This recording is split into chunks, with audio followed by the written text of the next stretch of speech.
Students, previous lecture में हम लोगों ने जो है मेंडल्स लॉ की स्टडी की थी, जिसमें हमारा था law of dominance, law of segregation and the law of independent assortment.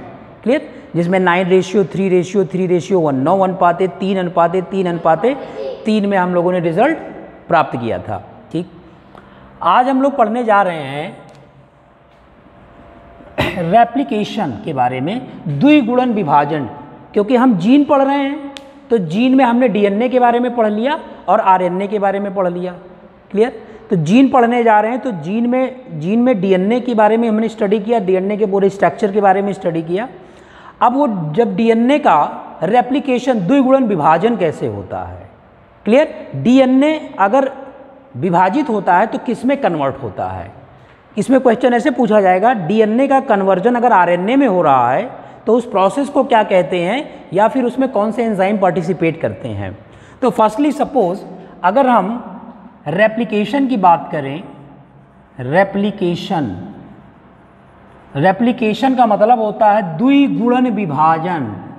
द्विगुणन विभाजन, क्लियर? द्विगुणन विभाजन रेप्लिकेशन का मतलब होता है। रेप्लिकेशन, द्विगुणन विभाजन की जो इकाई होती है उस इकाई पे क्वेश्चन पूछा जाता है कि द्विगुणन विभाजन की इकाई क्या है। तो द्विगुणन विभाजन की इकाई को, रेप्लिकेशन की इकाई को हम रेप्लिकॉन कहते हैं। रेप्लिकॉन। क्लियर? सपोज हमारा डीएनए का द्विगुणन विभाजन करना है। सपोज हमारा ये डीएनए है, डीएनए जब विभाजित होता है, रेप्लिकेट करता है, तो ये जा करके आरएनए में कन्वर्ट हो जाता है, आरएनए में चेंज हो जाता है। आरएनए पुनः डीएनए में भी चेंज हो जाता है। इसको उत्क्रमणीय अभिक्रिया कहते हैं ना, रिवर्सेबल रिएक्शन कहते हैं। लेकिन जब डीएनए से आरएनए बनता है तो उस प्रोसेस को हम कहते हैं ट्रांसक्रिप्शन। उस प्रोसेस को कहते हैं ट्रांसक्रिप्शन प्रक्रिया। जब डीएनए से आरएनए बने तो क्वेश्चन ऐसे पूछेगा, डीएनए से आरएनए बनने की क्रिया को कहते हैं, तो उसमें बहुत सारे ऑप्शंस दिए रहेंगे, तो ट्रांसक्रिप्शन ही कहेंगे। ठीक, अब जब यह आरएनए से डीएनए बनता है तो इस प्रक्रिया को हम कहते हैं रिवर्स हो रहा है ना, रिवर्स होकर के आ रहा है, तो इसलिए हम इस प्रोसेस को, इस प्रक्रिया को कहते हैं रिवर्स ट्रांसक्रिप्शन।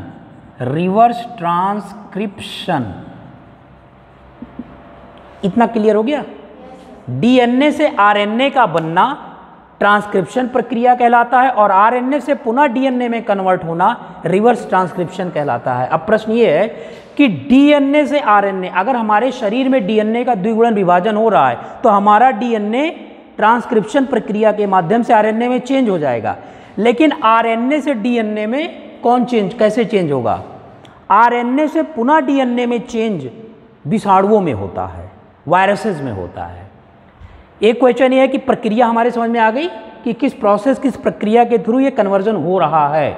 अब दूसरा क्वेश्चन इस पे पूछा जाएगा कि डीएनए से आरएनए का बनना किस एंजाइम की उपस्थिति में होता है, उस पर्टिकुलर एंजाइम का नाम बताइए। तो डीएनए से आरएनए बनने में जो एंजाइम आता है उस एंजाइम को कहते हैं ट्रांसक्रिप्टेज। ट्रांसक्रिप्टेज, एक चीज याद रखिएगा कि जिसके लास्ट में एएससी आता है वो एक एंजाइम को शो करता है, वो एक एंजाइम होता है। तो डीएनए से आरएनए बनने में ट्रांसक्रिप्टेज एंजाइम का महत्वपूर्ण योगदान होता है। एंजाइम का बहुत महत्वपूर्ण योगदान होता है। तो ये एंजाइम भी याद रखना होगा कि डीएनए से आरएनए बनना ट्रांसक्रिप्शन प्रक्रिया के थ्रू, डीएनए से आरएनए बनने में ट्रांसक्रिप्टेज एंजाइम का भी बहुत महत्वपूर्ण रोल है। बिना इस एंजाइम्स के डीएनए आरएनए में कन्वर्ट नहीं हो पाएगा, चेंज नहीं हो पाएगा। इसी तरीके से अगर देखा जाए, आरएनए से पुनः डीएनए रिवर्स हो रहा है, प्रक्रिया को कहते हैं रिवर्स ट्रांसक्रिप्शन, लेकिन एंजाइम पूछता है तो उस एंजाइम का नाम है रिवर्स, इसी के नेम से reverse transcriptase enzyme. Reverse transcriptase enzyme, reverse transcriptase. देखिए एएससी आ गया तो एक एंजाइम को शो करता है जहाँ के लास्ट में एएससी आता है। तो ये दोनों एंजाइम्स क्लियर हो गए। अभी ट्रांसक्रिप्शन हमारा, अभी रेप्लिकेशन प्रोसेस हमारा क्लियर नहीं हुआ है। ट्रांसक्रिप्शन प्रोसेस हमारा क्लियर नहीं हुआ है, क्योंकि डीएनए से आरएनए और आरएनए से डीएनए किस प्रक्रिया के थ्रू हो रही है, कौन से एंजाइम आ रहे हैं, ये हमने जान लिया। इसमें ये एंजाइम होगा और इसमें ये एंजाइम होगा। अब ये आरएनए जब बनेगा तो आरएनए फिर जा करके किसमें चेंज हो जाएगा, क्योंकि डीएनए का द्विगुणन विभाजन इसीलिए हो रहा है, डीएनए का रेप्लिकेशन इसीलिए हो रहा है कि प्रोटीन का निर्माण हमारे शरीर में हो जाए, प्रोटीन बन जाए। अब ये आरएनए आगे चल करके प्रोटीन में चेंज हो जाएगा, प्रोटीन में कन्वर्ट हो जाएगा, प्रोटीन में बदल जाएगा। अब अगला क्वेश्चन ये है कि आरएनए से प्रोटीन बनने, आरएनए से जो प्रोटीन बनता है किस प्रक्रिया के द्वारा बनता है, उस प्रक्रिया का क्या नाम है, तो दे देगा विकल्प में ट्रांसक्रिप्शन प्रक्रिया, रिवर्स ट्रांसक्रिप्शन प्रक्रिया, ट्रांसलेशन प्रक्रिया और भी प्रक्रियाएं दे देगा। तो आरएनए से डीएनए बनने की प्रक्रिया को हम कहते हैं ट्रांसलेशन प्रक्रिया। ट्रांसलेशन प्रक्रिया, ये भी प्रक्रिया याद रखिएगा, इसको ट्रांसलेशन प्रक्रिया कहते हैं। क्लियर हो गया? अब यही जो हमारा प्रोटीन है, यही प्रोटीन आगे चल करके फिर हमारा चेंज हो जाएगा आरएनए में, फिर ये प्रोटीन आरएनए में कन्वर्ट हो जाएगा, आरएनए में बदल जाएगा, और ये आरएनए फिर जा करके डीएनए में परिवर्तित हो जाएगा। तो ये साइकिल कंटिन्यू चलती रहेगी, ये शरीर में हमारे ये विभाजन होता रहेगा, डीएनए से आरएनए, आरएनए से प्रोटीन, प्रोटीन से आरएनए, आरएनए से फिर डीएनए। क्लियर? इसी प्रक्रिया को हम एक और नाम देते हैं, ये जितनी भी साइकिल चल रही है इसको एक अलग से नाम देते हैं, उसका नाम है, उसे हम कहते हैं सेंट्रल डॉगमा। सेंट्रल डॉगमा, इस पे भी बहुत क्वेश्चन पूछा जाता है, सेंट्रल डॉगमा कि सेंट्रल डॉगमा क्या है, तो यही सेंट्रल डॉगमा, उसमें चेन दे देगा। सेंट्रल डॉगमा कहते हैं डीएनए से आरएनए, आरएनए से प्रोटीन, प्रोटीन से आरएनए, ऐसे ऐसे करके चेन दे देगा, 3-4 चेन दे देगा। तो कौन सा इसमें सेंट्रल डॉगमा को रिप्रेजेंट करता है, बताता है, तो सेंट्रल डॉगमा यही है, इसी को हम सेंट्रल डॉगमा कहते हैं। यहाँ तक कॉन्सेप्ट क्लियर हो गया? कौन सा प्रोटीन है, क्या है, कैसे है? क्लियर? आइए अब हम रेप्लिकेशन की ही बात कर रहे हैं, तो रेप्लिकेशन में एक चीज़ हम और भी समझ लेते हैं। द्विगुणन विभाजन में हमने यहाँ पे आपको डीएनए की स्ट्रक्चर के बारे में बताया था कि डीएनए की संरचना ऐसे ही होती है, डबल हेलिकल होती है, दोहरा कुंडलाकार होता है। जब डीएनए रेप्लिकेट, द्विगुणित विभाजित होता है, तो ये जो 2 स्ट्रैंड है ना, इसको स्ट्रैंड कहते हैं, एक स्ट्रैंड, 2 स्ट्रैंड, 2 स्ट्रैंड है, ये 2 स्ट्रैंड को हम खींच लेते हैं, ऐसे खींच करके ये दोनों स्ट्रैंड एक दूसरे के पैरेलल हैं। पैरेलल समझ रहे हैं ना, समांतर हैं, एक दूसरे के समांतर है, मतलब अगर इस चेन को हम खींच लें तो ये एक दोनों ऐसे आ जाएंगे, ये दोनों ऐसे हो जाएंगे, लेकिन ये दोनों दूसरे के विपरीत होंगे। एक चेन इधर जाएगी तो दूसरा चेन इधर आएगा, ये दोनों एक दूसरे के विपरीत है। अगर हम इसको खींच करके ऐसे ले आएँ तो ये चेन ऐसी हो जाएगी, और दोनों अलग अलग चीज़ों को शो करेंगी। जैसे ये इधर से इधर जा रहा है तो इसको हम कह देंगे 5' से 3' की तरफ जा रहा है, और ये जस्ट इसका उल्टा है तो इसका उल्टा हो जाएगा, ये हो जाएगा 3' से 5' की तरफ जा रहा है। क्लियर? अब यही श्रृंखला को हमने खींच लिया और इसको समांतर कर लिया, पैरेलल कर लिया। अब इसी में विभाजन होना है। आइए देख लेते हैं। मान लीजिए कि ये डीएनए की चेन है और इसको चेन को हम खींच लिए, और खींच करके हमने डीएनए की चेन को ऐसे कर दिया। एक हमारा दोनों समांतर क्रम है, एक इधर है और एक इधर है। अब इसको हमने मान लिया कि ये 5' से 3' की तरफ वाला चेन है, सपोज ये वाला चेन है। आप यहाँ भी मान सकते हैं 5' से 3', और इसको 3' से 5' मान सकते हैं, दोनों विपरीत हैं ऐसे। और ये वाली हमारी जो चेन है 3' से 5' की तरफ है। अब इसी में द्विगुणन होना है, तो सर्वप्रथम हमारे बॉडी में जो डीएनए है, जब उसका द्विगुणन विभाजन होता है तो श्रृंखलाएं हट जाती हैं, ऐसे पैरेलल समांतर हो जाती हैं। अच्छा, अब जब रेप्लिकेशन द्विगुणन विभाजन होना रहता है तो सर्वप्रथम सारे, ये तो इतनी बड़ी श्रृंखला है, सभी जगह से द्विगुणन विभाजन नहीं होगा, किसी एक पर्टिकुलर पोजीशन से, किसी एक जगह से द्विगुणन विभाजन होगा, किसी एक जगह से विभाजित होगा, चाहे वो यहाँ से विभाजित हो, चाहे वो यहाँ से विभाजित हो, चाहे वो यहाँ से विभाजित हो, एक साथ नहीं विभाजित होगा।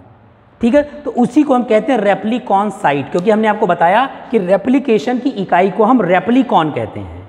रेप्लिकेशन की इकाई को ये भी पूछा जा सकता है कि रेप्लिकेशन द्विगुणन विभाजन की इकाई को क्या कहते हैं, तो उसमें दिया रहेगा म्यूकॉन, रेप्लिकॉन और भी सारे ऑप्शंस दिए रहेंगे। तो रेप्लिकॉन होगा।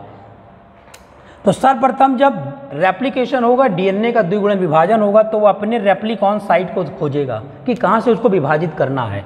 मान लीजिए इसको यहाँ से विभाजित करना है, तो ये इसको पहचान लेगा कि डीएनए को यहीं से तोड़ना है या यहाँ से तोड़ना है, तो इसको पहचान लेगा। तो इसको बोल देते हैं रेप्लिकॉन साइट। साइट का मतलब जहाँ से इसका द्विगुणन विभाजन होना है।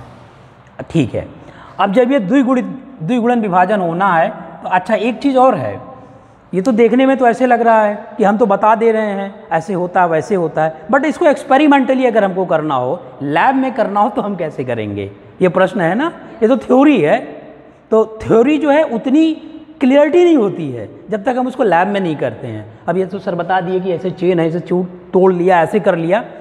तो देखो, जब भी डीएनए हम आइसोलेट करते हैं, तो किसी भी बॉडी, चाहे वो प्लांट बॉडी हो चाहे एनिमल बॉडी हो, दोनों में डीएनए होता है। अगर दोनों से हमको डीएनए आइसोलेट करना है, डीएनए निकालना है, तो हम उसको पहले लिक्विड फॉर्म में लाएंगे। उसको हम लोग पहले तरल पदार्थ बनाएंगे। जैसे पत्ती है, पौधे की पत्ती है, उसकी पत्ती से हमको डीएनए निकालना है, तो क्या करेंगे कि हम उसकी पत्ती लेंगे और उसकी पत्ती को अच्छे से कूच देंगे, पीस देंगे, एकदम पाउडर की तरह बना देंगे। पाउडर की बनाने के बाद एक पेट्री डिस्क होगी, उसमें उस पत्ती को रखेंगे। पत्ती को रखने के बाद में उसमें कुछ केमिकल्स डालेंगे। उस केमिकल्स को डालने के बाद उसको अच्छे से हम पेस्ट बना लेंगे, एक सोल्यूशन बना लेंगे। क्लियर? फर्दर मतलब इसका एक प्रोसेस है। फर्दर उस सॉल्यूशन को हम लेके, अभी हम इसको बताएंगे कि डीएनए रेप्लिकेट कैसे करता है, लैब में हम कैसे कराते हैं इसको। ठीक है, तो ये रेप्लिकॉन साइट है। अब जब सपोज जो सॉल्यूशन है, उस सॉल्यूशन बन गया, हमारा पत्ती का सॉल्यूशन आ गया, उसमें कुछ केमिकल डाल दिए। अब हम क्या करते हैं कि चाहते ये हैं कि इसकी जो ये चेन है ये फैल जाए। जब ये फैलेगी तभी विभाजित होगा भाई, जब ये फैलेगा तभी विभाजित होगा। तो ये अपने आप नहीं फैलेगा, इसमें हमको एक एंजाइम डालना होगा। ये पूछता है कि डीएनए की श्रृंखला को फैलाने के लिए कौन सा एंजाइम महत्वपूर्ण है, तो उस एंजाइम को हम कहते हैं DNA polymerase enzyme. DNA polymerase enzyme. ये एंजाइम डीएनए की श्रृंखला को फैला देता है। और कैसे फैला देता है? जैसे कैंची होती है, कैंची आपने देखा, दो फॉर्क निकले होते हैं, एक इधर एक इधर, सेम कैंची की तरफ फैला देता है। तो ये डीएनए है, इसको सेम ऐसे कैंची की तरफ फैला देगा ऐसे। और दोनों एक दूसरे के विपरीत हैं। अगर ये 5' से 3' की श्रृंखला है तो ये अपोजिट है, 3' से 5, दोनों समांतर ही होंगे, पैरेलल ही होंगे। क्लियर? एक दूसरे के एंटी पैरेलल ही होंगे। ठीक, अभी हमारी चेन बना दी। डीएनए को तोड़ खींचने का काम कौन सा एंजाइम करता है? DNA polymerase enzyme. वो लिक्विड में आप डाल रहे हैं। क्लियर? जैसे बताया अभी। ठीक, अब क्या होगा कि यहाँ पे और यहाँ पे छोटे छोटे न्यूक्लियोटाइड बनने लगेंगे। न्यूक्लियोटाइड का मतलब हमने बताया था आपको, छोटे छोटे जीन बनने लगेंगे। और जीन कैसे हमने बताया था? Adenine, thymine, guanine, cytosine. अगर ये एक श्रृंखला में है तो एक जीन है, तो एक पर्टिकुलर एक जीन है। क्लियर? तो ऐसे न्यूक्लियोटाइड के जीन के छोटे छोटे यहाँ खंड विभाजित होकर बनने लगेंगे। और ये दो जीन के जो न्यूक्लियोटाइड्स हैं, छोटे छोटे खंड हैं, ये भी दूसरे के विपरीत ही होंगे, पैरेलल ही, एंटी पैरेलल ही होंगे, लाइक दिस। ये छोटे छोटे न्यूक्लियोटाइड्स ऐसे बनना शुरू हो जाएंगे यहाँ पे ऐसे। और अगर ये 5' to 3' है तो ये उल्टा बनेगा, ऐसे ऐसे ऐसे ऐसे ऐसे, और ये हो जाएगा 3' to 5'। क्लियर? जब डीएनए का द्विगुणन विभाजन होता है, ये सारी प्रक्रियाएं होती हैं, डीएनए इलॉन्गेट करता है, इसको इलॉन्गेशन प्रक्रिया कहते हैं। फैलता है डीएनए और इसमें छोटे छोटे न्यूक्लियोटाइड्स बनना स्टार्ट हो जाता है। इन छोटे छोटे न्यूक्लियोटाइड्स को सर्वप्रथम जिस वैज्ञानिक ने देखा, उसने इसको अपने ही नाम से नामकरण कर दिया। तो प्रश्न से पूछा जाता है, जब डीएनए का द्विगुणन विभाजन होता है तो उसमें जो छोटे छोटे न्यूक्लियोटाइड्स बनते हैं उसे क्या कहते हैं? तो बहुत सारे नेम दे देगा। तो एक वैज्ञानिक थे, उनका नाम था ओकाजाकी। ओका, ये ऐसे है इनका नाम, झाकी इन वैज्ञानिक का नाम है। इसीलिए इसको ओकाजाकी फ्रैगमेंट का मतलब होता है टुकड़ा, छोटा छोटा टुकड़ा, फ्रैगमेंट। ओकाजाकी फ्रैगमेंट कहते हैं। ओकाजाकी फ्रैगमेंट, ओकाजाकी टुकड़ा कहते हैं, क्योंकि ओकाजाकी वैज्ञानिक ने सर, उन लोगों का नाम ऐसे ही होता है, ओकाजाकी वैज्ञानिक ने सर्वप्रथम डीएनए के द्विगुणन विभाजन में इन छोटे छोटे न्यूक्लियोटाइड्स का पता लगाया था। इसलिए अपने ही नाम से ये छोटे छोटे टुकड़े हैं, इसलिए उसको टुकड़ा कह दिया, फ्रैगमेंट कह दिया, अपने नाम से ओकाजाकी फ्रैगमेंट कहते हैं, ओकाजाकी टुकड़ा कहते हैं। यहाँ तक क्लियर हुआ? अच्छा, अब अगर ये जो न्यूक्लियोटाइड्स के छोटे छोटे टुकड़े हैं ये अगर जुड़ जाएं तो एक नया डीएनए का चेन बना लेंगे। अगर ये जुड़ जा रहे हैं तो सेम इसी तरीके से एक नया चेन बन जाएगा हमारे पास डीएनए का, जो हमने खींच के ऐसे किया था। तो करेंगे क्या, ये अपने आप नहीं जुड़ेंगे, इनको जोड़ने के लिए हमें एक एंजाइम फिर लाना पड़ेगा, इसमें डालना पड़ेगा, और उस एंजाइम का नाम होगा लाइगेज। हमने फिर बताया ASE जिसके लास्ट में आएगा वो एंजाइम होगा। लाइगेज जब एंजाइम आएगा तो ये न्यूक्लियोटाइड्स के छोटे छोटे टुकड़ों को जोड़ देगा। जब ये न्यूक्लियोटाइड के छोटे छोटे टुकड़े जुड़ जाएंगे तो अब ये एक चेन ऐसे बना लेगा और ये एक इधर से एक चेन बना लेगा। तो सेम इसी तरीके का एक चेन डीएनए का बन गया, एक श्रृंखला डीएनए की बन गई। तो क्वेश्चन ये पूछा जाता है कि न्यूक्लियोटाइड्स के छोटे छोटे टुकड़ों को जोड़ने के लिए कौन सा एंजाइम आता है? तो बहुत सारे एंजाइम दे देगा, DNA polymerase enzyme, ligase enzyme, protease enzyme, amylase enzyme, बहुत सारे एंजाइम्स हैं। तो हमें टिक इसी लाइगेज एंजाइम पे लगाया जाता है। लाइगेज एंजाइम का एक ही कार्य है, किसी भी चीज़ को जोड़ना, न्यूक्लियोटाइड्स के छोटे छोटे टुकड़ों को जोड़ने का काम लाइगेज एंजाइम करता है। क्लियर हो गया यहाँ तक कॉन्सेप्ट? ये ओकाजाकी क्या है और ये सारी चीज़ें क्या है, इसमें कोई कन्फ्यूज़न? ओके, तो आइए अब हम लोग नेक्स्ट इसी में टॉपिक पढ़ते हैं, लिंग निर्धारण, सेक्स डिटर्मिनेशन के बारे में, कि मनुष्यों में, पक्षियों में जितने भी ऑर्गेनिज्म हैं, जीवधारी हैं, उन सभी जीवधारियों में लिंग का निर्धारण कैसे होता है और किस टाइप का होता है। भाई सभी में लिंग का निर्धारण, सेक्स का डिटर्मिनेशन अलग अलग होता है। मनुष्यों में अलग होगा, चिड़ियों में अलग होगा, मेढकों में अलग होगा, जितने भी इंसेक्ट्स हैं उन सभी में अलग होगा, इवन चिकन में भी अलग होगा, जो हमारे मुर्गे मुर्गी होते हैं उन सभी में लिंग का निर्धारण अलग अलग गुणसूत्रों पर निर्भर करता है। अच्छा, तो आइए अगला हमारा जो टॉपिक है वो है सेक्स डिटर्मिनेशन। सेक्स डिटर्मिनेशन, इसको हम कहते हैं लिंग निर्धारण। लिंग निर्धारण, लिंग निर्धारण, क्लियर? Sex determination. अच्छा, लिंग निर्धारण जो होता है मुख्य रूप से, लिंग निर्धारण किस गुणसूत्र पर निर्भर करता है हमने बताया था, अंतिम गुणसूत्र पे, नर और मादा के अंतिम गुणसूत्र पे, क्योंकि 44 गुणसूत्र दोनों में समान होते हैं, जिसे हम समजात गुणसूत्र कहते हैं, ऑटोसोम कहते हैं। अंतिम गुणसूत्र एक दूसरे से विपरीत होते हैं, जिसे हम विषमजात या हेट्रोसोम कहते हैं।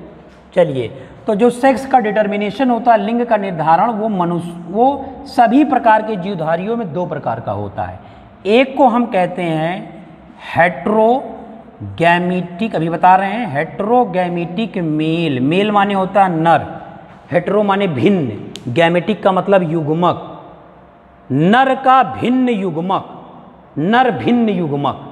और युग्मक दो प्रकार के हमने बताया था, नर युग्मक, मादा युग्मक, मेल गैमीट, फीमेल गैमीट, इसी को हम स्पर्म और ओवा कह देते हैं। दूसरा जो प्रकार होता है उसे हम कहते हैं हेट्रोगैमेटिक फीमेल। तो मेल में भी हो गया और फीमेल में भी हो गया। तो मादा में भिन्न युग्मक, मादा में भिन्न युग्मक, इसी प्रकार ये हो गया नर में भिन्न युग्मक। तो लिंग का निर्धारण मुख्य रूप से दो ही प्रकार का होता है, हेट्रोगैमेटिक मेल और हेट्रोगैमेटिक फीमेल। लेकिन आगे चल करके ये दो प्रकार का होगा और ये भी दो प्रकार का होगा। अब कैसे?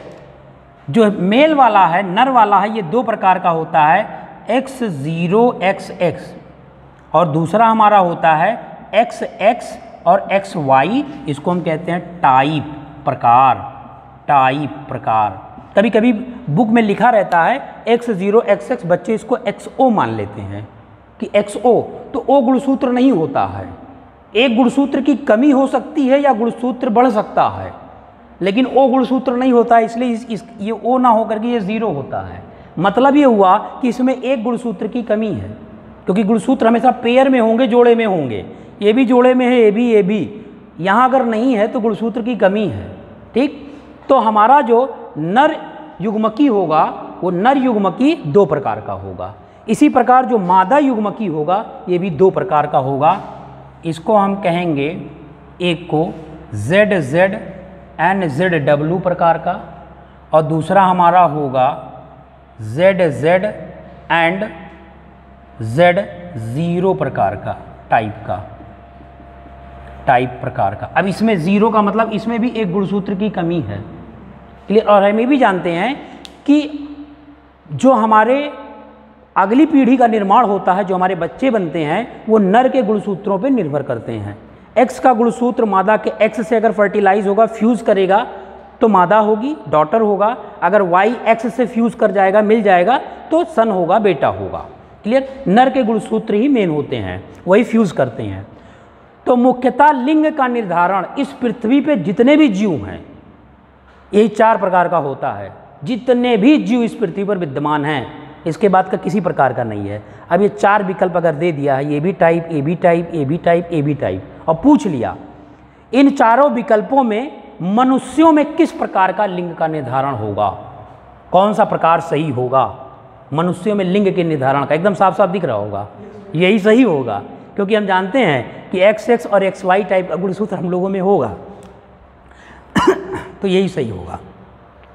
अब यहाँ ये लिख दिया ZZ और ZW, इसका मतलब क्या हुआ, ये समजात गुणसूत्र हैं और ये विषमजात गुणसूत्र हैं। तो समजात का मतलब आप मान लो कि ये XX है और ये X और ये Y गुणसूत्र है, क्लियर। वो सिर्फ अक्षर बदल दिया है, सिर्फ अक्षर इसने लेटर चेंज कर दिया है बस। अच्छा, X0 और XX टाइप का जो लिंग का निर्धारण होगा, ये कई प्रकार के कीटों में होता है। मनुष्यों में इस प्रकार का लिंग का निर्धारण नहीं होता है, कीटों में होता है इस प्रकार का लिंग का निर्धारण, क्लियर। जैसे हमारा कीट है, बटरफ्लाई तितली है, ग्रास हॉपर टिड्डा है, टिड्डा जिसको हम कहते हैं, उन सभी में इस प्रकार का लिंग का निर्धारण होता है। मतलब क्योंकि टिड्डा अगर होगा तो उसमें भी नर और मादा होंगी, मेल और फीमेल होगा। अगर टिड्डे में इस प्रकार का लिंग का निर्धारण हो रहा तो उसकी मादा में एक गुणसूत्र की कमी होती है। अब सोचो, अगर किसी में एक गुणसूत्र की कमी है फिर भी वो नए बच्चे पैदा कर ले, है ना आश्चर्यचकित वाली बात। ये सेल्फ फर्टिलाइज, स्वयं निषेचित हो जाते हैं और स्वयं निषेचित होकर के एक नई प्रजाति की उत्पत्ति कर लेते हैं, क्लियर।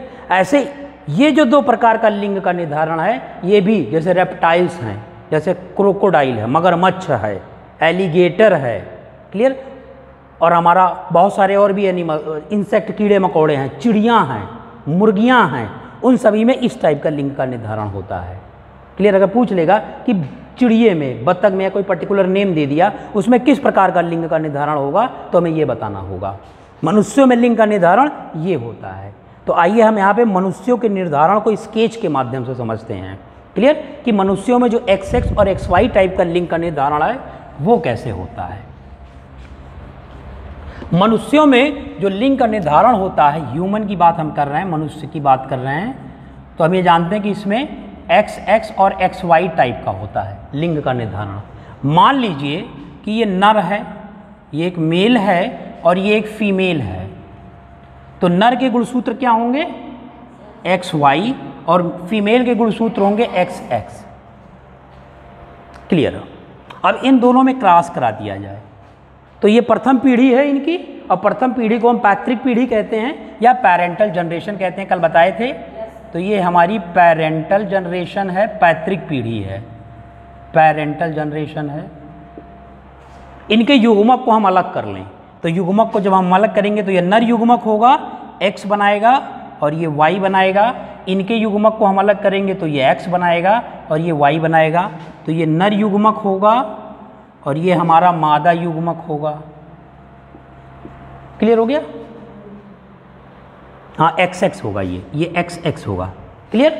अब जैसे कल हमने क्रॉस के बारे में बताया था कि हम इसको लें और इन दोनों से क्रॉस कराएं और रिजल्ट लिख दें, फिर इसको लें, इन दोनों से क्रॉस कराएं और रिजल्ट यहाँ लिख दें। सपोज इसका क्रॉस हमको इनसे कराना है तो X और X, तो यहाँ आएगा XX, फिर इसका क्रॉस इसके साथ कराएंगे तो भी आएगा XX।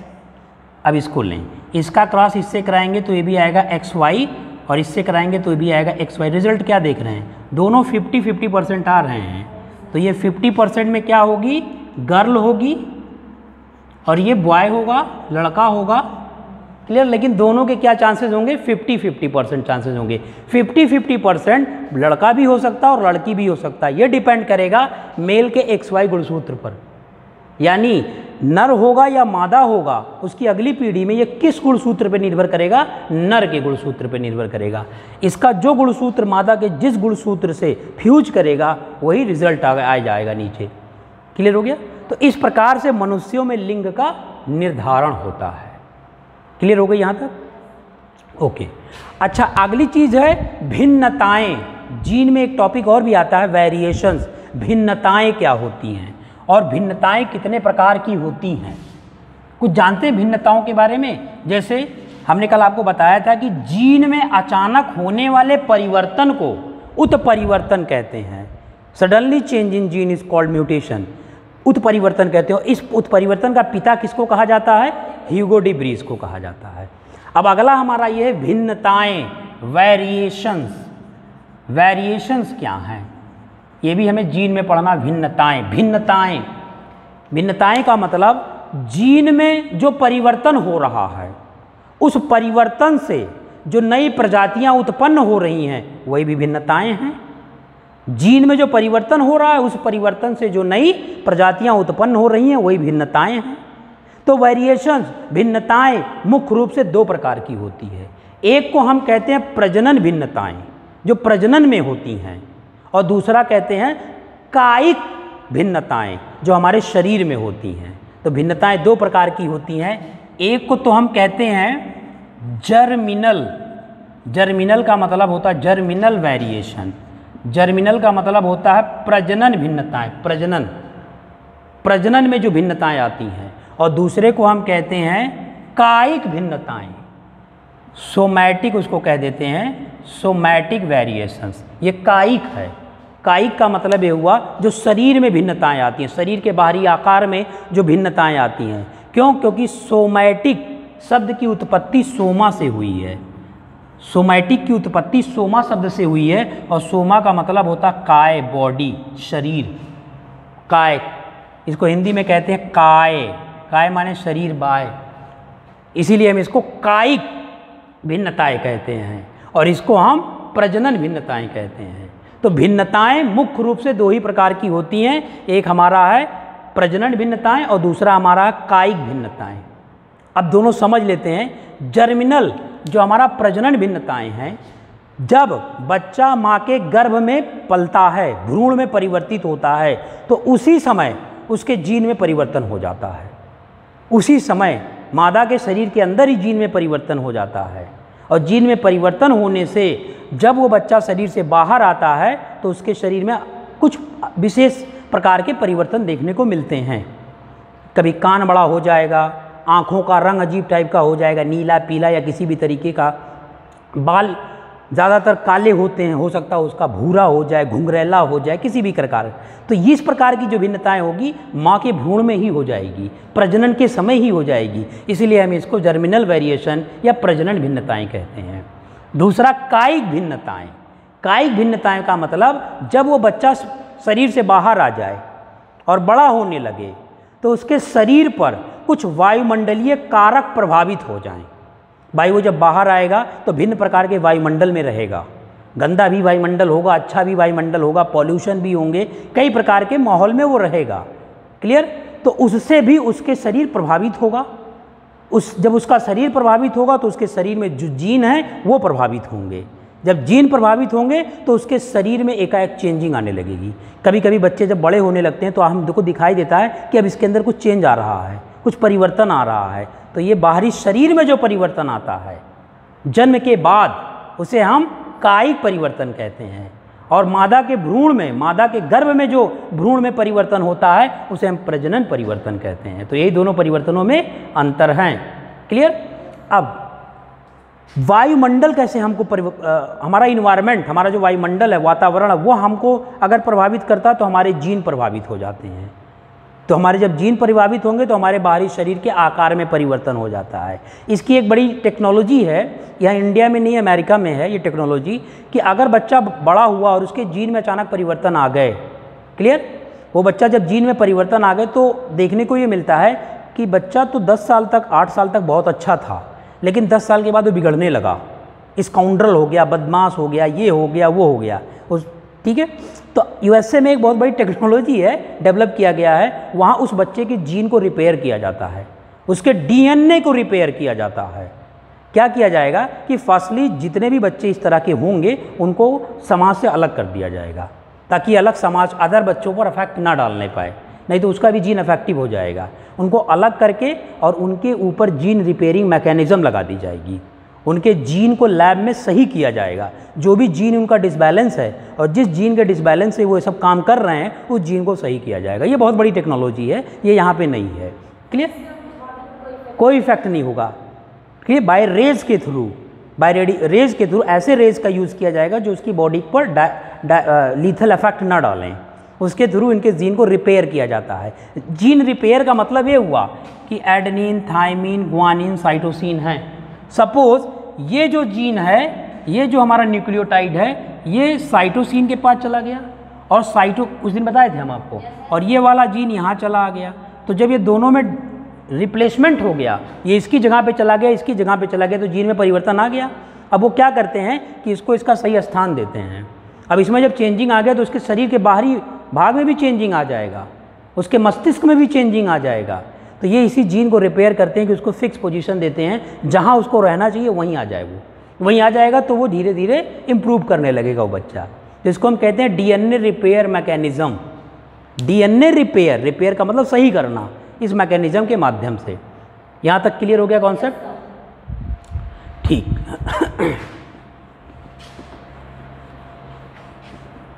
अब डीएनए रिपेयर मैकेनिज्म हो गया।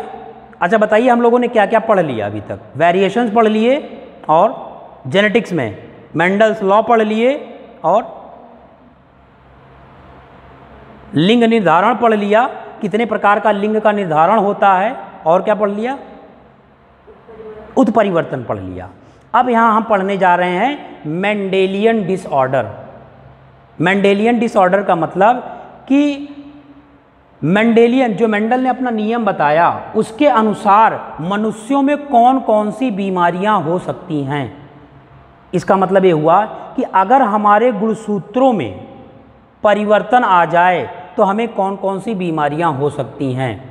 गुणसूत्रों में परिवर्तन आ जाए तो हमें कौन कौन सी बीमारियां हो सकती हैं, ये क्वेश्चन पूछा गया है। इसको हम कहते हैं मेंडेलियन डिसऑर्डर्स। तो मेंडेलियन डिसऑर्डर्स बहुत सारे हैं, शायद आपने नाम सुना होगा। हीमोफीलिया का नाम सुना होगा, हीमोफीलिया का सुना होगा, वर्णांधता सुना होगा, कलर ब्लाइंडनेस सुना होगा, सीकल सेल एनीमिया सुना होगा, ठीक है। ऐसे बहुत सारे मेंडेलियन डिसऑर्डर्स हैं, इसको जानना है कि इसमें क्या होता है। जितने भी मेंडेलियन डिसऑर्डर्स हैं ये सब गुणसूत्रों पर निर्भर करते हैं। अगर गुणसूत्रों में कोई चेंजिंग आती है तो हमारे शरीर में ये परिवर्तन होने लगता है। तो आइए देख लेते हैं मेंडेलियन डिसऑर्डर्स क्या। डिसऑर्डर का मतलब क्या हुआ? कमी, क्लियर।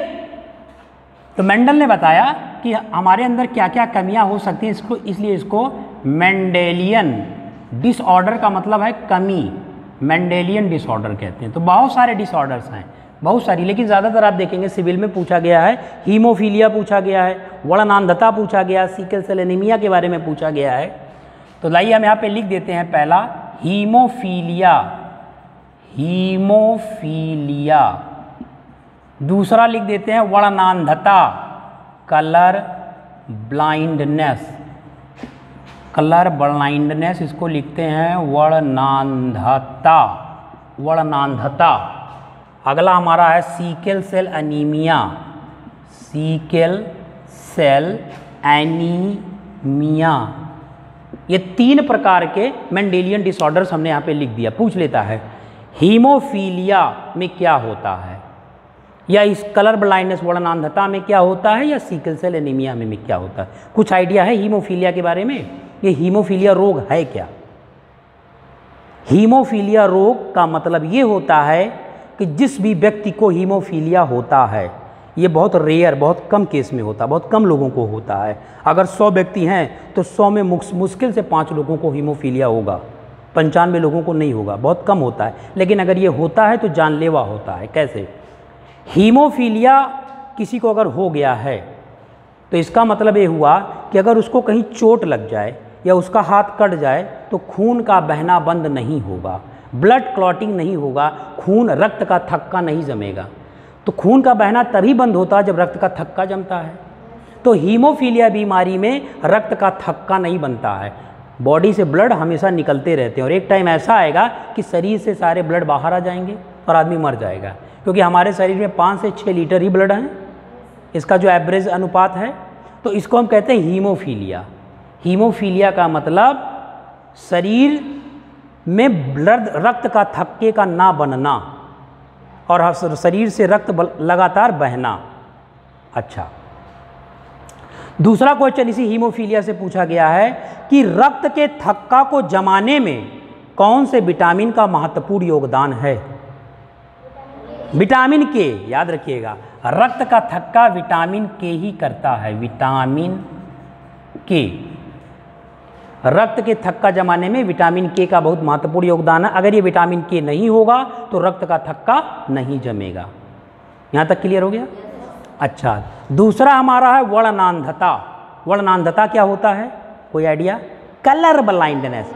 कलर मतलब रंग, मतलब कुछ ऐसा रंग होगा जिसको अगर वर्णनांधता बीमारी है तो 2 रंगों में वो अंतर स्पष्ट नहीं कर पाएगा पूरी लाइफ, सिर्फ 2 रंगों में, एक लाल और दूसरा हरा, रेड एंड ग्रीन, हरा। ये 2 याद रखिएगा। ऐसे पूछेगा कि वर्णनांधता का जो मरीज होता है किन रंगों में अंतर स्पष्ट नहीं कर पा जाता, लिख देगा लाल हरा, पीला गुलाबी, नीला हरा, ऐसे मिला करके सब लिख देगा। तो यही होगा लाल और हरा।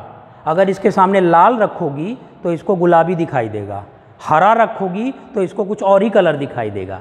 ये 2 कलर में, 2 रंगों में ये पूरी लाइफ अंतर ये स्पष्ट नहीं कर पाता है, इसी को हम कहते हैं वर्णनांधता। अच्छा, तीसरा हमारा है सीकेल सेल एनीमिया। सीकेल, सीकेल एक अंग्रेजी शब्द है, इसको हिंदी में कहते हैं, आप लोग जानते होंगे, हंसिया, जानते हैं ना? अभी इस समय जो है धान उन काटा जा रहा है हंसिए से, तो हंसिया को इंग्लिश में कहते हैं सीकेल। क्लियर? तो सीकेल माने हंसिया। इसमें क्या होता है? हाँ, सही कह रही है, बताइए। ब्लड की कमी, एनीमिया में होता है ना ब्लड की कमी। ठीक है, आपने कहा ब्लड की कमी, एनीमिया में आ गया ब्लड की कमी। ठीक। अच्छा, सीकेल सेल, सीकेल का मतलब होता है हमारी जो रक्त कोशिकाएं हैं, ब्लड सेल्स जो हमारी हैं वो सीकेल तरीके से हो जाती है, हंसिए के समान ऐसे हो जाएंगी। क्लियर? अच्छा, जब सेल तो एक तो सीधा सीधा अगर हो तो ऑक्सीजन ले जाने में बहुत आसानी हो जाती है ना, ऑक्सीजन बहुत आसानी से चला जाएगा, हमारे ब्रेन तक चला जाएगा, या हमारे शरीर के जितने भी अंगों को ऑक्सीजन चाहिए, अगर हमारी रक्त कोशिकाएं सीधी हैं तो बड़े आसानी से ऑक्सीजन चला जाएगा। लेकिन अगर वो मुड़ गई हैं रक्त कोशिकाएं, हंसिया के समान हो गई हैं, तो हमको नहीं लगता कि ऑक्सीजन आसानी से जा पाएगा। क्लियर? यही चीज़ है, जब रक्त कोशिकाएं हंसिया के समान हो जाती हैं तो हमारे शरीर के जिस अंगों को जितनी मात्रा में ऑक्सीजन चाहिए नहीं पहुंच पाता है। हमारे मस्तिष्क को अगर 45% या 25% ऑक्सीजन चाहिए तो उतना ऑक्सीजन मस्तिष्क में नहीं पहुंच पाएगा और वो लड़का मंदबुद्धि हो जाएगा, मेंटल डिसऑर्डर्स हो जाएगा, उसको मंदबुद्धि की बीमारी हो जाएगी। क्लियर? तो यही बीमारी है सीकल सेल एनीमिया में। क्या होता है? मंदबुद्धि हो जाएगा बच्चा। या हमारे किडनी को कितना % ऑक्सीजन चाहिए, लंग्स को कितना चाहिए, फेफड़े को कितना चाहिए, किडनी को कितना चाहिए, हार्ट्स को कितना चाहिए, तो ये सारी चीज़ें हमारी रक्त कोशिकाओं के माध्यम से होती है। अगर रक्त कोशिकाएं ही हंसिया के समान है तो नहीं पहुंच पाएगी। अच्छा, हमारे शरीर के विभिन्न भागों में ये जो ऑक्सीजन जाता है ये कैसे जाता है? रक्त के माध्यम से जाता है। रक्त एक फ्लूइड है। क्लियर? अच्छा, रक्त में कौन सी प्रोटीन होती है?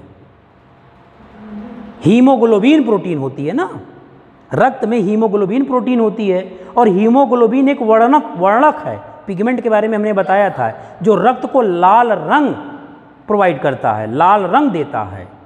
तो हमारा जो ब्लड है वो लाल है, तो उसमें एक विशेष प्रकार की प्रोटीन या वर्णक पाया जाता है जिसको हीमोग्लोबिन कहते हैं, और ये हीमोग्लोबिन रक्त को लाल रंग देता है। ठीक, आइए देख लेते हैं हीमोग्लोबिन के बारे में। हीमोग्लोबिन के बारे में कुछ जानते हैं क्या है? हीमोग्लोबिन दो शब्दों से मिलकर बना है। पहला हीम प्लस ग्लोबिन। हीमोग्लोबिन नाम सुने हैं, जब भी आप डॉक्टर या पैथोलॉजी की लैब में जाते हैं तो ये शॉर्ट फॉर्म में HB लिखे रहता है। शॉर्ट फॉर्म में हीमोग्लोबिन को पैथोलॉजी की लैब में HB लिख दिया जाता है, हीमोग्लोबिन। तो ये दो शब्दों से मिलकर बना है, हीम प्लस ग्लोबिन। हीम का मतलब होता है आयरन, लौह तत्व, लौह तत्व। और ग्लोबिन एक विशेष प्रकार की प्रोटीन होती है, ये एक प्रोटीन है। तो हमारा जो हीमोग्लोबिन है उसमें लौह तत्व भी हैं और ग्लोबिन नामक प्रोटीन भी है। क्वेश्चन ऐसे पूछेगा, हीमोग्लोबिन में कौन सी प्रोटीन पाई जाती है? ग्लोबिन प्रोटीन पाई जाती है। या हीमोग्लोबिन किन किन चीज़ों से मिलकर बना होता है? लौह तत्वों और प्रोटीन से मिलकर बना होता है, हीम और ग्लोबिन से मिलकर बना होता है। क्लियर हो गया हीमोग्लोबिन के बारे में? और हीमोग्लोबिन एक वर्णक की तरह कार्य करता है, एक पिगमेंट है जो हमारे रक्त को लाल रंग देता है। ठीक, अब ये जो हीमोग्लोबिन, हमने इसको शॉर्ट फॉर्म में लिख दिया हीमोग्लोबिन HB, जब ये वायुमंडलीय ऑक्सीजन से, O2 है, वायुमंडल में ऑक्सीजन है, जब इससे क्रिया करता है तो ये बनाता है ऑक्सी हीमोग्लोबिन। ऑक्सी हीमोग्लोबिन, ये भी नंबर क्वेश्चन पूछा जाएगा कि जब हीमोग्लोबिन वायुमंडलीय ऑक्सीजन से क्रिया करता है तो बनाता है, 4 विकल्प दे देगा, ऑक्सी हीमोग्लोबिन। और यही ऑक्सी हीमोग्लोबिन रक्त के माध्यम से हमारे शरीर के विभिन्न अंगों को स्थानांतरित कर दिए जाते हैं, ट्रांसफ़र कर दिए जाते हैं, चाहे वो ब्रेन हो, चाहे किडनी हो, चाहे लीवर हो, लंग्स हो, फेफड़ा हो, हृदय हो, कोई भी चीज़ हो। क्लियर? तो डायरेक्टली ऑक्सीजन हमारे शरीर के अंगों में नहीं जा सकता है, वो पहले हीमोग्लोबिन में मिलेगा और ऑक्सी हीमोग्लोबिन बनाएगा। अब यह ऑक्सी हीमोग्लोबिन रक्त के माध्यम से शरीर के विभिन्न भागों में पहुंचा दिया जाएगा। क्लियर हो गया? अच्छा, ये जो हमारी हीमोफीलिया बीमारी है या जो वर्णांधता है, इसमें वेक्टर, वाहक की तरह कौन कार्य करता है? वाहक का मतलब इस बीमारी को एक पीढ़ी से दूसरे पीढ़ी में ले जाने का कार्य कौन करता है? विकल्प दे देगा, नर, मादा, दोनों, इनमें से कोई नहीं। मादा करती है, फीमेल करती है। इन बीमारियों को एक पीढ़ी से दूसरे पीढ़ी में, क्योंकि आनुवांशिक बीमारियां हैं, इन बीमारियों को एक पीढ़ी से दूसरे पीढ़ी में ले जाने का काम मादा करती है। इसलिए पूछ लेगा कि इन बीमारियों का वाहक कौन है, वेक्टर कौन है, तो मादा ही होगी। आइए प्रूफ कर देते हैं कि कैसे मादा अगर है तो कैसे मादा है। सपोज हमने हीमोफीलिया एक बीमारी ले ली, चलिए हीमोफीलिया के बारे में हम पढ़ रहे हैं।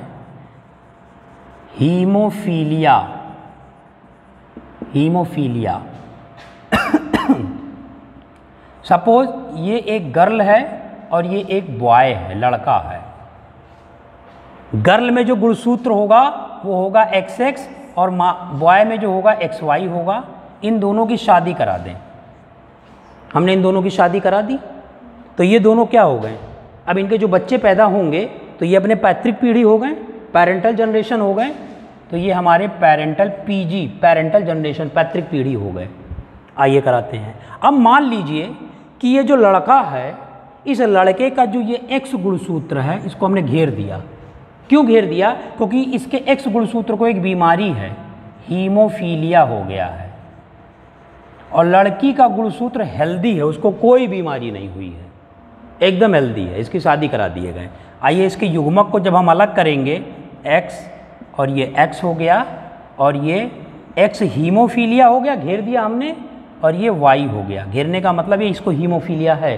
क्रॉस करा देते हैं सेम जैसे भी कराए थे लिंग निर्धारण में। इसको लेंगे इन दोनों के साथ, इसको लेंगे इन दोनों के साथ, तो इसका क्रॉस हमने कराया तो X हीमोफीलिया, इसको कराया XY। क्लियर? अब इसको लेते हैं, इसका कराया तो X और X हीमोफीलिया, इसको कराया तो XY। आप क्या देख रहे हैं कि बॉय भी 50%, जो इसका सन है, बेटा है, वो भी 50% आ रही है, और ये जो डॉटर है ये भी 50%, दो आ रही हैं। क्लियर? अब हमने कहा वाहक मादा होती है। यहाँ देख लीजिए किसका गुणसूत्र संक्रमित था, नर का या मादा? बॉय का। और जा किस में रहा है? डॉटर में, मादा में। देखो बॉय हेल्दी हो गया, बॉय हेल्दी हो गया, इसको कोई नहीं, कुछ बीमारी नहीं है। अब इसकी क्या गलती थी इसमें, इसका तो अफेक्टिव ही नहीं था ना। लेकिन अगर इस तरीके से पीढ़ी के बारे में देखा जाए तो ये मादाएं जो लड़कियां होंगी उनकी अगली पीढ़ी में वो संक्रमित हो जाएंगी। अब अगर हम इसकी शादी कराएं तो ये इस रोग को दूसरी पीढ़ी में ले जाएंगे कि नहीं ले जाएंगे, इसीलिए इसे हम वेक्टर कहते हैं, वाहक कहते हैं। इसीलिए ये वाहक का कार्य करती है, किसी इन सब बीमारियों को एक पीढ़ी से दूसरी पीढ़ी में ले जाने का कार्य करती हैं। अच्छा, सपोज मादा का गुणसूत्र संक्रमित है, ठीक है, और नर का नहीं संक्रमित है, तो भी रिजल्ट आएगा। मान लीजिए X और ये X का X गुणसूत्र संक्रमित। अब दूसरी पीढ़ी में देख रहे हैं, ये तो पहली पीढ़ी में हो गई, अब दूसरी पीढ़ी में हम देख रहे हैं मादा संक्रमित है लेकिन यहाँ लड़का नहीं संक्रमित है, ये हेल्दी है, मैरिज करा दी गई। अब इनकी पहली पीढ़ी में देखते हैं पेरेंटल जनरेशन है, क्या होता है। तो X हीमोफीलिया और ये इसका क्रोमोसोम सामान्य है, कोई बीमारी नहीं है। आइए देख लेते हैं कि इसमें क्या होगा अगर मादा संक्रमित हो गई है, कैसे ले जा रही है। इसका इसके साथ तो XX हो गया, इसका इसके साथ तो XY हो गया, इसका इसके साथ तो ये X हीमोफीलिया X हो गया और इसका इसके साथ X हीमोफीलिया Y हो गया। मतलब देखिए क्या हुआ, लड़के में भी वो बीमारी ले जा रही है और लड़की में भी बीमारी ले जा रही है ना। ये बीमारी यहाँ भी ले जा रही है, अब यहाँ दोनों संक्रमित हो रहे हैं और दो हेल्दी भी हो सकते हैं, दोनों के चांसेस हैं। जरूरी नहीं है कि ये लेके चली ही जाए, लेकिन अगर एक तरीके से देखा जाए तो दोनों करेक्टर दोनों में जा रहे हैं और नहीं भी जा सकते हैं। अब फर्दर इनकी शादी कराओ तो पता नहीं कितनी पीढ़ी को संक्रमित कर देंगे ये, क्लियर। तीसरी पीढ़ी चौथी पीढ़ी में ऐसे संक्रमित करते चले जाते हैं। इसीलिए मेंडेलियन डिसऑर्डर जो होते हैं उसमें वाहक का जो कार्य करती है वो मादाएँ करती हैं, फीमेल करती हैं। क्लियर हो गया ना ये चीज़, ओके। अच्छा, आप लोग जानते हैं कि रक्त समूह के बारे में कुछ, ब्लड ग्रुप के बारे में कितने प्रकार के होते हैं? कितने होते हैं? 4 होते हैं, ए बी और ओ। तो इसमें सर्वदाता कौन होता है? ओ। और सर्वग्राही ए बी। अच्छा, ये भी जानते होंगे अगर इस तरीके का क्वेश्चन पूछा जाता है कि यदि पिता का रक्त समूह ए है और मादा का रक्त समूह बी है तो उनके होने वाली संतान का रक्त समूह का क्या होगा? A B. कैसे? सपोज प्री में तो क्लियर हो जाएगा आपका, क्योंकि प्री में मल्टीपल चॉइस रहेंगे, उस पर टिक लगाना रहेगा। लेकिन जब आप मेन देंगे तो वो सब्जेक्टिव हो जाएगा ना, वहाँ लिखना रहेगा, आपको प्रूव करना रहेगा ना कैसे। तो वो चीज़ हम आपको बताएंगे कि कैसे हम बता देंगे और कैसे लिख करके चार्ट के थ्रू कैसे बताएंगे कि इनका गुणसूत्र क्या क्या पॉसिबल है, क्या क्या संभावनाएँ हैं। क्लियर हो गया? तो आई थिंक आज के लिए इतना ही रहने देते हैं। नेक्स्ट हम लोग कल स्टार्ट करेंगे जो भी इसका टॉपिक होगा। Thank you very much.